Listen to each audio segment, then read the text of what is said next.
분위기 심상치 않다. 오직 현금만 쌓자. 기업들의 이야기입니다. 굉장히 놀라운 일이에요. 이 지표 한번 보세요. 전년 대비 회사채 발행, 발행액 증가율입니다. 무려 말입니다. 전년 대비해서 17%나 늘어났습니다. 진짜 장난이 아닙니다. 금액으로 보면 말입니다. 38조 3,676억 원입니다. 작년에 1분기에 말입니다. 33조 2,221억 원의 회사채를 발행했거든요. 그런데 2024년은 38조 3,676억 원을 발행했다는 뜻입니다. 1년 사이에 17%가 늘어섰고요. 금액으로만 5조 6,455억 원이 늘어났다는 이야기입니다. 지금 회사들은요, 현금을 쌓고 있다는 뜻이에요. 그것도 총선 전에 빨리 쌓아놔야 되겠다 생각을 하고요. 계속해서 회사채를 발행했다는 뜻입니다. 그럼 기업들은 도대체 무엇을 걱정하는 걸까요? 아마 기업들은요, 총선 후에 어떤 일이 벌어질지 미리 걱정하고 있다는 뜻이에요. 기본적으로는요, 4월 위기설이 팽배해 있잖아요. 4월 위기설이라는 것은 건설회사가 위험하다. 여기에서 시작이 되지만 건설회사가 넘어지면 일반 기업으로도 확대될 수밖에 없습니다. 그러면 도미노로 파산이 올 수 있다는 것. 그렇기 때문에 지금 현재 할 수 있다면 많은 현금을 확보하자 하는 게 요즘 기업들의 분위기입니다. 그 바람에 말입니다. 1년 새에 회사채 발행액이 17%나 늘어났고요. 금액도 5조 6,400억 원이 늘어난 것입니다. 장난 아니죠. 이게 2020년부터 보면요. 지금 4년 사이에 60.6%가 늘었거든요. 2020년에 24조 1,978억 원의 회사채를 발행을 했었다면요. 2024년에는 38조 3,676억 원, 14조 6,698억 원이 더 발행이 돼서 60.6%가 됐다는 의미입니다. 물론 경제가 안 좋다. 저는 그런 의미도 포함이 되어 있다고 생각을 해요. 그렇지만 2023년부터 계속된 저성장의 위기가 결국 말입니다. 기업들을 바짝 긴장시키게 만들고요. 기업들은 저마다 현금 확보를 외친다는 뜻입니다. 여기에다가 총선 후에 여야 구도가 어떻게 바뀔지 거기에 대한 경계감도 작동이 됐고요. 4월에 위기가 온다는 충격적인 일까지 작동이 되니 오직 현금만 쌓자. 지금 기업들은 그렇게 외치고 있다는 뜻입니다. 사실 말입니다. 부동산 PF 대출 이거 쉽지 않거든요. 2023년 기준으로 135조 6천억 원이에요. 평균 연체율만 하더라도 2.7%입니다.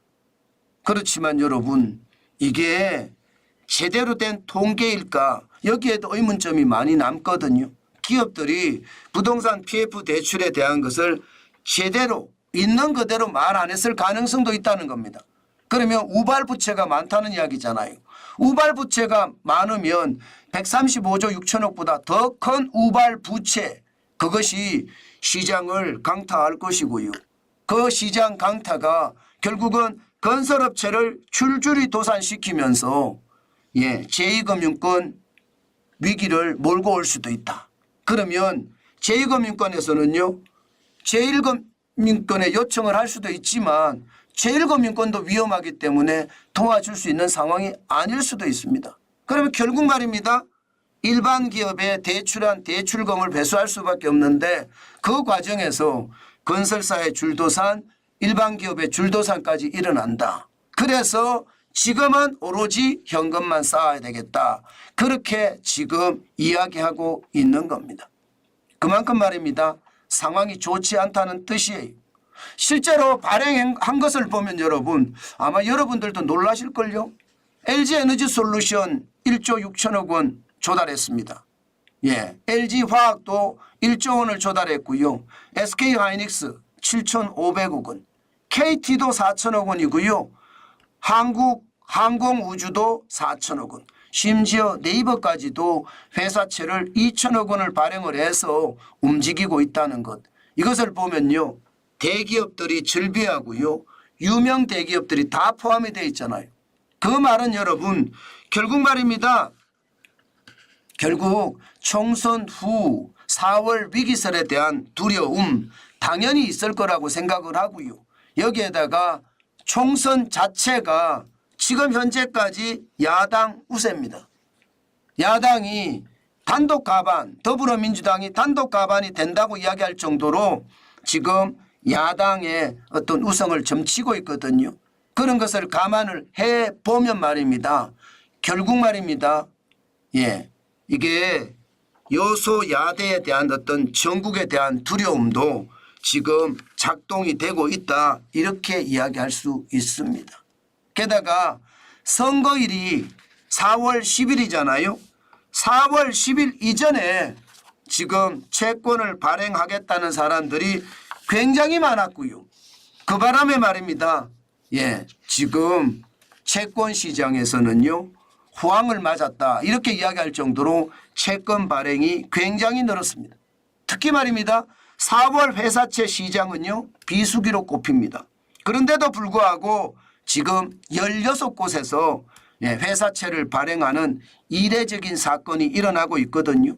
이것은 어떻게 생각하면 총선 전에 빨리 회사채를 발행을 해서 현금을 쌓아둬야 되겠다. 그런 심리가 크게 작동을 했다. 이렇게 생각을 합니다. 여러분 총선은 어쩌면 말입니다. 기업들에게도요. 지금 굉장한 어떤 경계감의 대상이 되고 있다는 뜻. 뭐 기업들이 할 수 있는 게 지금은 현금을 쌓는 일이 급선무니까 일단 현금부터 쌓자 이렇게 돌아가고 있다는 뜻입니다. 저는 여러분 지금 그만큼 말입니다. 기업들은 발빠르게 움직이고 있다는 뜻이에요. 게다가 여러분 기업들은 정보가 의외로 굉장히 많습니다. 여러분도 아시는 것처럼 기업의 정보는요. 뭐 삼성의 정보만 하더라도 대한민국 정보만큼 된다. 그렇게 이야기할 정도로 기업의 정보가 많거든요. 물론 뭐 삼성이 채권을 발행할 일은 없겠지만 그만큼 말입니다.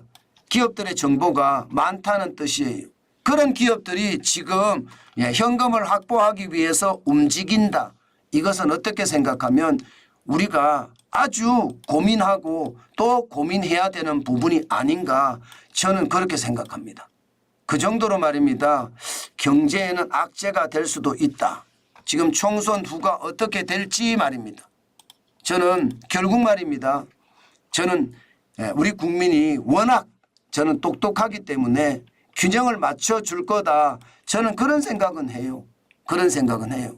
그렇지만 그렇지 않는 경우도 많이 있었기 때문에 경계감을 가지고 우리는 바라봐야 되겠다.